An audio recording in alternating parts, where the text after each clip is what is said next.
All right, good morning, you guys. Good morning from snowy Colorado. We're getting our first snow today. So, comment in the chat. Are you still getting some lovely fall weather, or are you somewhere sunny and beautiful, or are you enduring the cold snow like I am? Okay. Well, I hope you're having a great day, no matter what the weather is. Welcome to another episode of Simple Business Stewardship, where we talk about all things business, finance, and how to steward your time, talent, and treasure. Today, we're talking about scope creep. This is an issue that pops up constantly, and I find it really helpful to take an audit of how I'm spending my time, what I'm doing, what my clients are needing, so that I can constantly be refining, revising, and seeking to serve my clients better. At the end of the day, addressing scope creep has two main goals. One is for your own self-preservation, your own well-being, and the other is so that you can have the capacity to serve your clients and customers to the best of your ability. I see a lot of, I don't know, social media posts, content about this issue, and sometimes it comes across a little snarky. I got to be honest with you. It comes across as like, protect your time because other people aren't worth it. And I don't think that that's the right attitude to have. Hi, Kyra. Thanks for saying hello. I'm so glad. I'm so happy for you that you're experiencing a sunny, beautiful day in Northern Illinois. I know you guys get a lot more snow and cold weather than we do. So thanks for saying hi. Enjoy that sunshine for me. But when it comes to addressing scope creep, the idea is not to go in the opposite direction and become stingy or entitled. And I know that that's not what our community is. Because I've had so many conversations with you that I know that that's not what we're about here. But I just think that that's a really important distinction to make, that we're not about kind of that self-centered attitude of, you guys probably know what I'm talking about. Comment if you're like, yes, I feel you, Lauren. I know what you're saying. I just see so much of that. And I think that the idea of boundaries can actually become toxic in and of itself, because it can become very self-centered and selfish rather than what its intended purpose is for. And that is so that we actually yes, it's important to be well, it's important to have margin, it's important to have downtime and not say yes to everything. And it's also important to keep the end goal in mind, and that's so that we can be rich in good works, right? So that we can be on mission, fulfilling our purpose, living the life that God has called us to live. So with that being said, let's talk about some symptoms of scope creep. Sometimes we don't realize that we're experiencing this until we're already experiencing some of the symptoms. Like, you don't know that you're infected with a virus with a cold for probably a couple of days until you start experiencing the symptoms. So let's talk about what those are. So if you're feeling of any of this, it's very possible that you could be experiencing scope creep. And some of you might already be going, I already know I'm there, but I want to go through some of these symptoms. Resentment. If you're feeling resentment, if you're feeling taken advantage of, if you're cringing when a client asks you for something, that's a sign that you may be experiencing scope creep. If you are feeling burned out, if you're feeling like you used to have time to do things and now you don't, that could be another symptom of scope creep. If you are looking at your profit margins and going, man, I am trying to make more money and I am just at capacity. I don't have any more capacity to take on any more work. And yet I'm just spinning my wheels. I'm working really hard, but I can't seem to find a way to hit the financial numbers in my business that I'm trying to attain.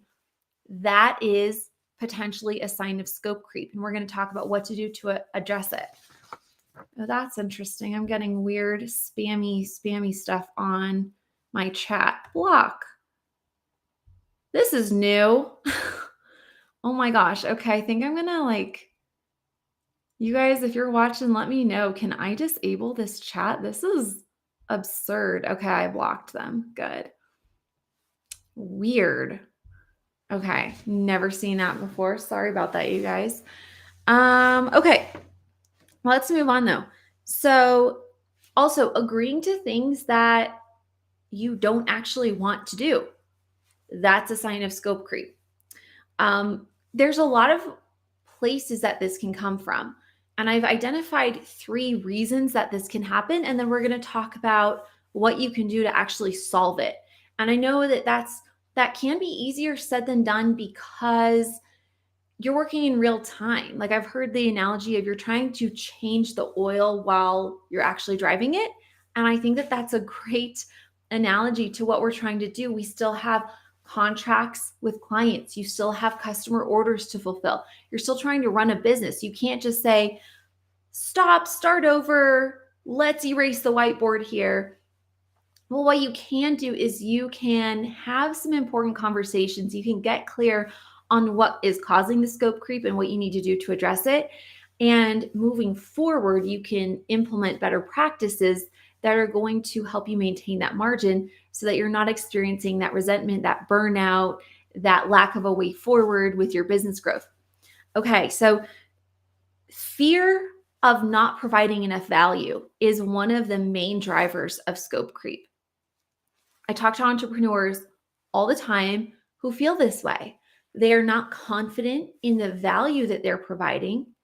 And sometimes, and also there's some stuff to do with pricing structure. So maybe they are like, okay, I'm just going to give every client my cell phone number when they don't have a business model that really supports, giving their clients their business number, right? If they're not charging a certain amount, and if they don't have the lifestyle that is really where they can actually respond and be responsive in the way they want to be, then giving their clients their cell phone number is not going to be the best way to do things.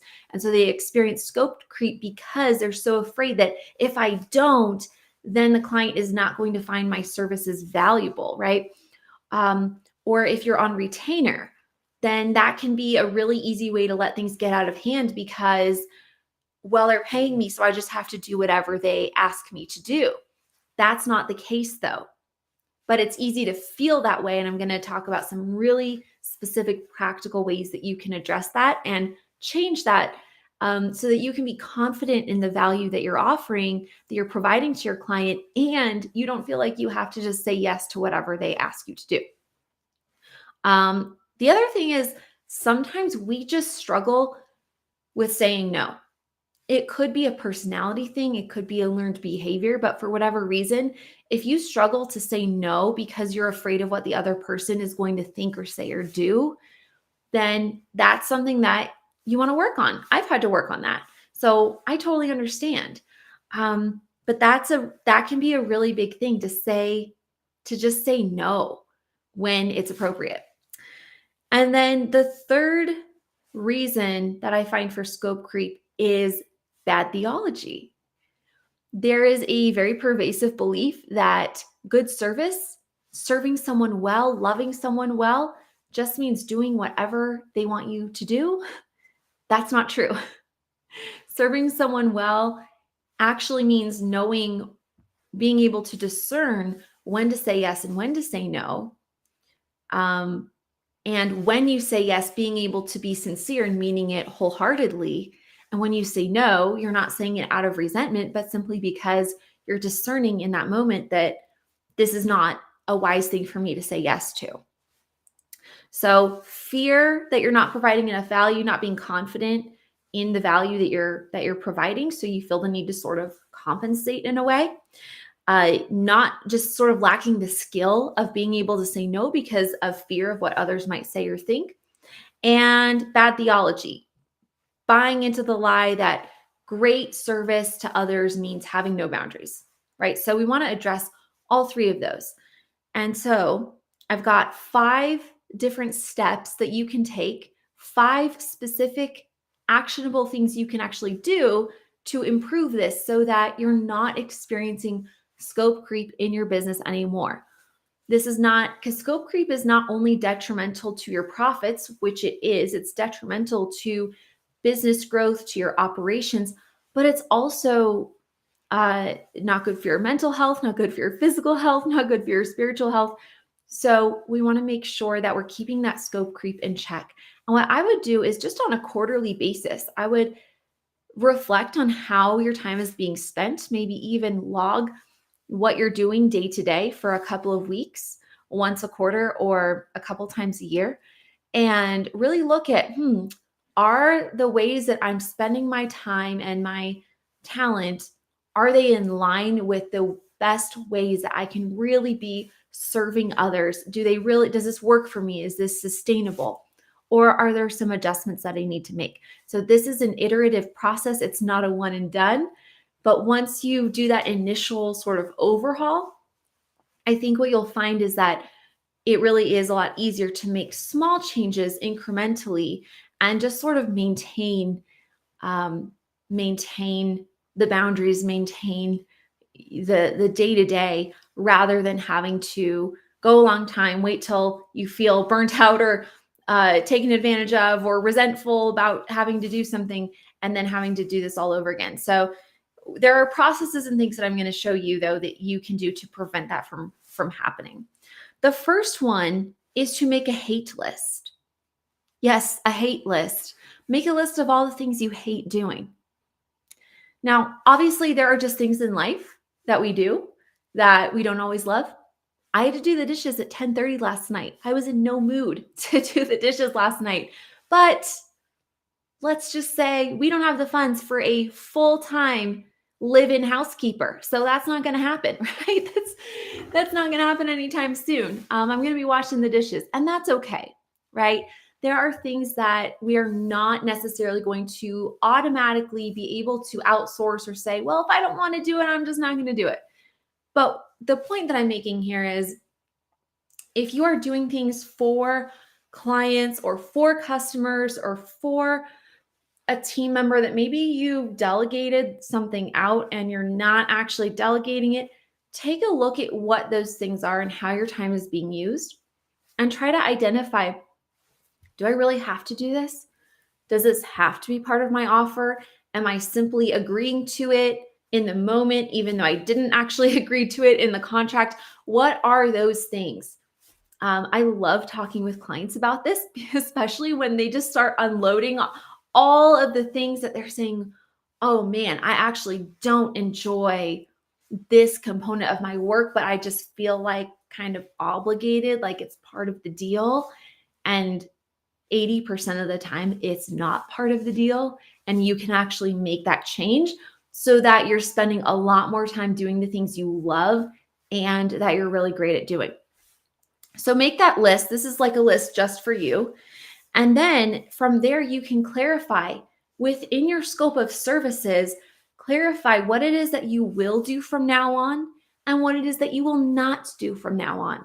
And it's possible that you might need to make these changes incrementally. It's also possible that you might just be able to say, okay, for any new clients, I'm not doing this anymore. Wow, how freeing is that? Or if you've got renewal contracts with your clients, you can decide, I'm not offering this service anymore, or maybe I'm going to outsource this, or maybe I'm going to bring on someone else. And this is a profitable activity, so I can hire someone to do this instead because it's serving the client, it's valuable for them. But I'm going to find someone who's really amazing at this particular role and who will find so much fulfillment and joy in doing it. And I'm going to pay them to do it and serve my client that way. And I'm still going to make a profit from it, but I'm just not going to do that myself anymore.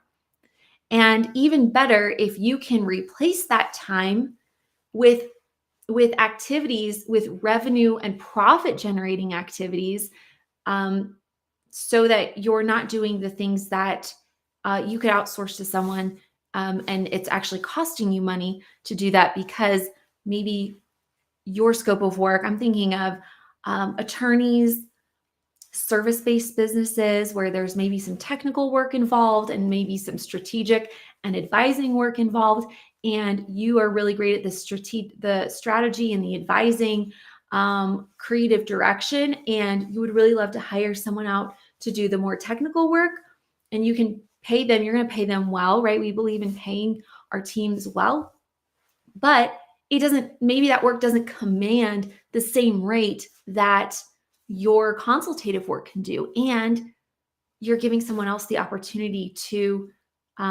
get paid to do something they really love and they're better at than you, right? That's a win-win-win. That's a win for your team. That's a win for you personally. That's a win for the business. And that's a win for the client.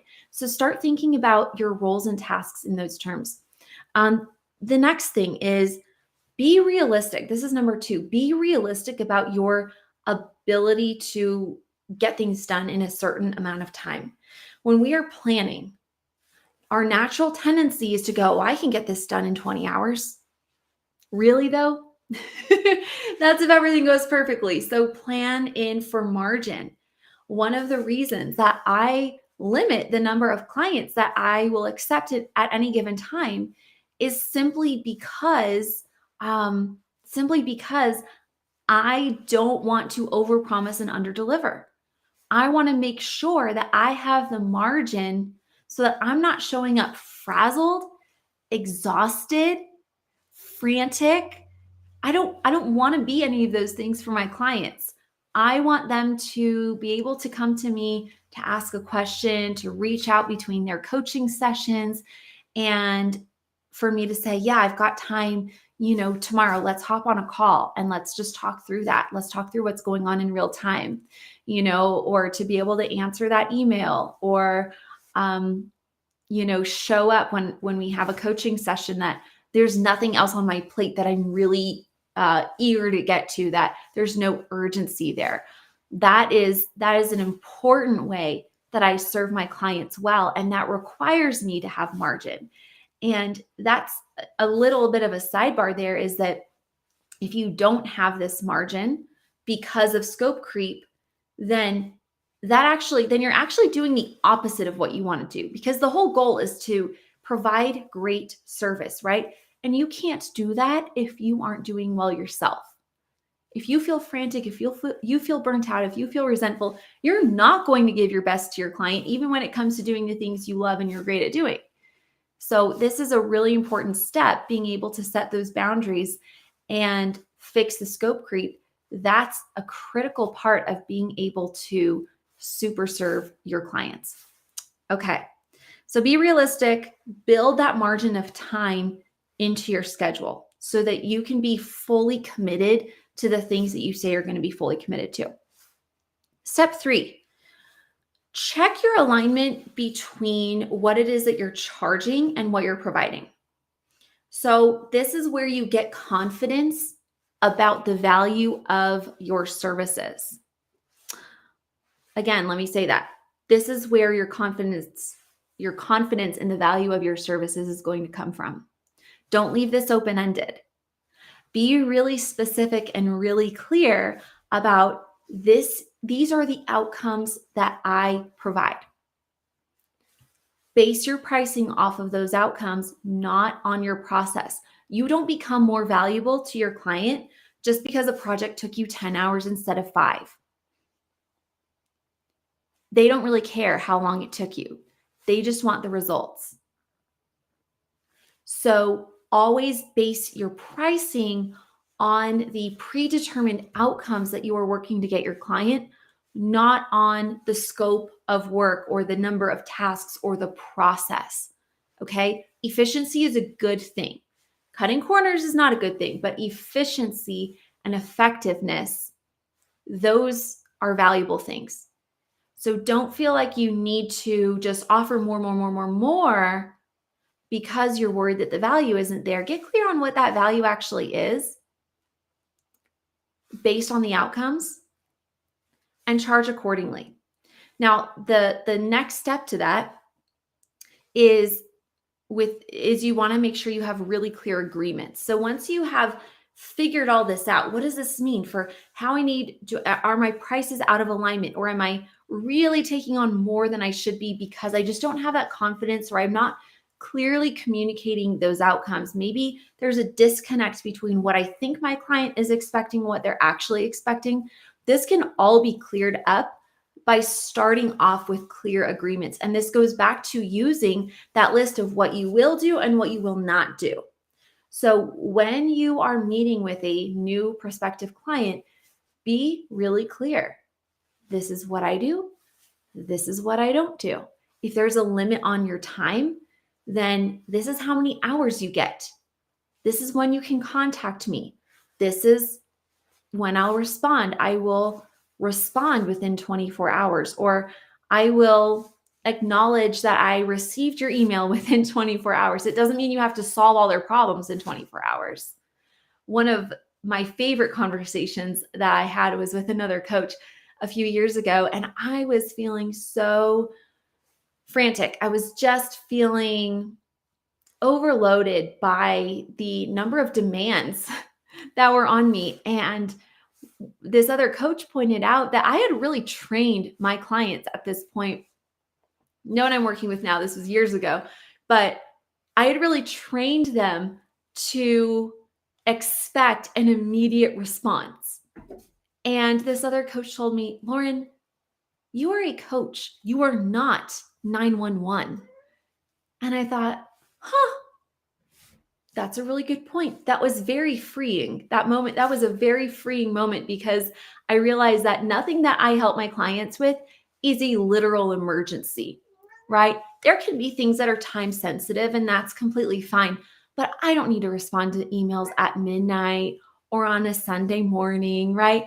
It can wait for business hours, and that's perfectly fine. Everyone will live. And I'm going to be able to better serve that client because I'm not going to be a crazy person.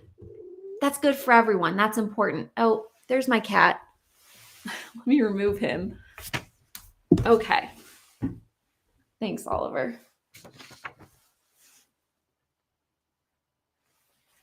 Thanks for ruining that. Okay. Okay. I think we're still there. My cat jumped up, shut my laptop. So hopefully we weren't interrupted for too long. Hopefully I think we're still live. Okay. He snuck in here. His name's Oliver. He likes to be the center of attention. Okay, so create those clear agreements. And remember, when you have a clear agreement, this gives you the power to say no. It's okay for a client to ask a question, right? That's okay. But if it's not in your agreement and you don't want to do it, you don't have to do it. You are so welcome to say no. Doesn't that give you a sense of freedom? Okay, the last thing is that when you have margin, then you have the capability and the capacity to be generous. So again, oh my gosh, this cat, he will not leave. Again, this is not to say that you have to use all of your extra time. Oh my gosh, Oliver, I'm going to kick you out of here.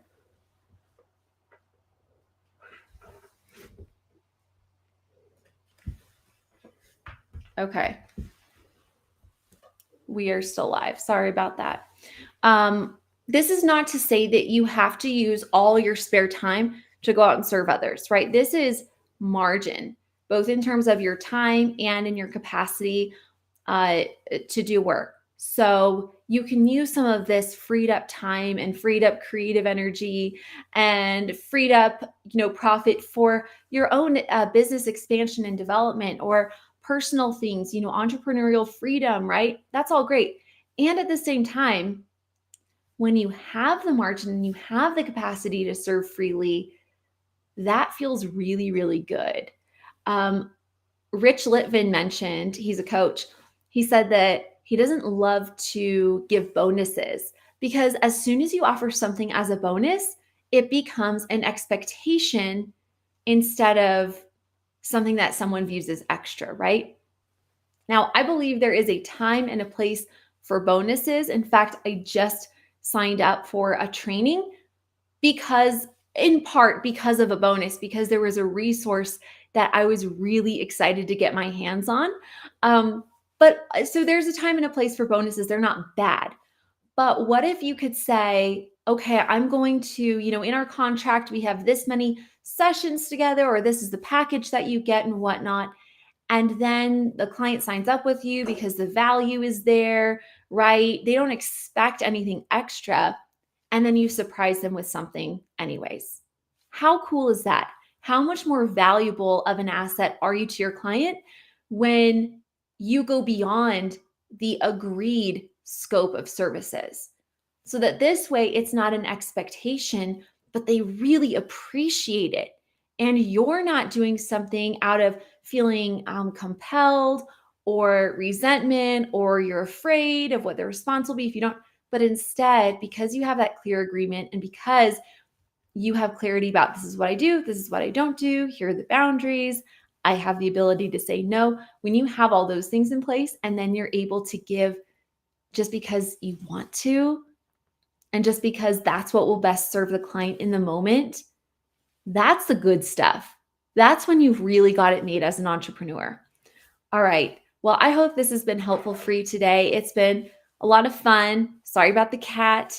But let me know what questions you guys have if you're struggling with scope creep. Oh, one final note, don't ever hire someone out just for the sake of offloading all those tasks that you shouldn't be doing anyways. So remember how we talked about, yes, sometimes it's appropriate to hire someone to do the things you don't love to do. That's true.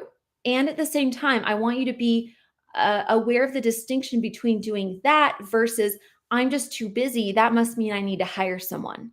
Okay, you need to know what role is this person going to fulfill? How does it work financially for me? What are my profit margins? Because the work that this person will do has to contribute to the bottom line profitability of the company. If you just sort of on a whim hire someone because you feel like you're doing too much, you might be solving the right problem with the wrong solution.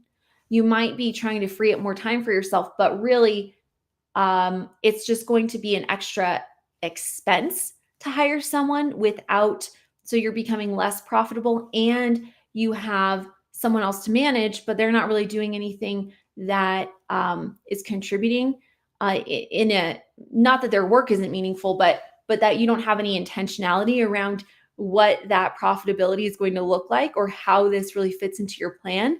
And at the same time, you haven't solved the real problem. So your time is just going to fill up and you're going to start to experience that scope creep all over again. So I know that I'm sort of tagging this on at the end, but I wanted to make sure that I mentioned that and I didn't leave you hanging there. So if that is a challenge that you're facing, please reach out to me. I'd love to just brainstorm with you, chat with you. We can strategize together, and we can just grab a time and talk on Zoom. So have a wonderful Thursday.